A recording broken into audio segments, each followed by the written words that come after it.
Секој би сакал викендот да трае повеќе од 2 дена.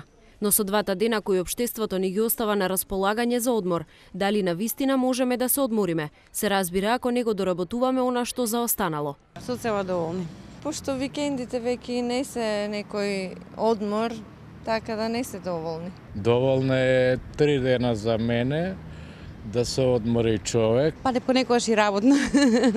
Излегување прошетки, дел работно дома, дали кухни или професионални обврски. Петок е убав ден, затоа што знаеме дека имаме сабота, недела, викенд. Според психолозите, најважно е да избереме што не одмара и каков одмор ни е потребен во моментот, активен или пасивен.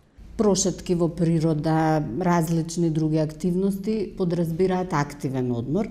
Меѓутоа, колку што е важен активниот одмор, понекогаш и на организмот, значи и телесно и психички му е потребен и пасивен одмор.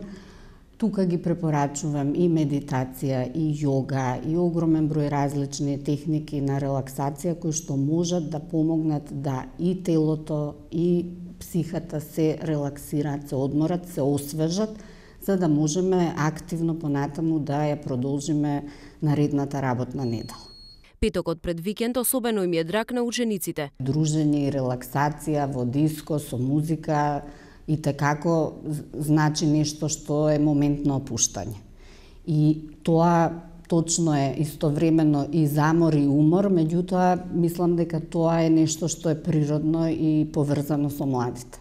Овие модерни технологии денешни и такако предизвикуваат зависност и тие огромен дел од времето кое што им е предвидено за одмор го поминуваат на интернет. Понекогаш дури се случува да тоа ја попречува и го попречува нивното следење на настава.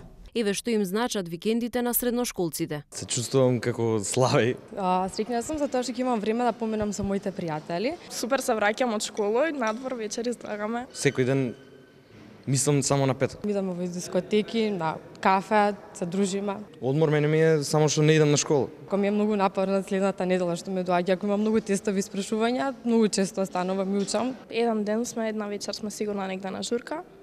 Втората вечер може негде на кафе да излеземе. Повеќе би сакала да одам во паркот колку да седам дома, да се дружам, да се забавам. Доволни ми се 5 дена да се одморам за 2 дена на школа. Може да трае колку работните дена, 5 па после 2 дена на школа. Според истражувањата на американските научници, доколку од понеделник до петок спиете во просек околу 4 часа, ни 20 часа сон вкупно за викенд нема да во одморат, бидејќи од ден во ден заморот се зголемува.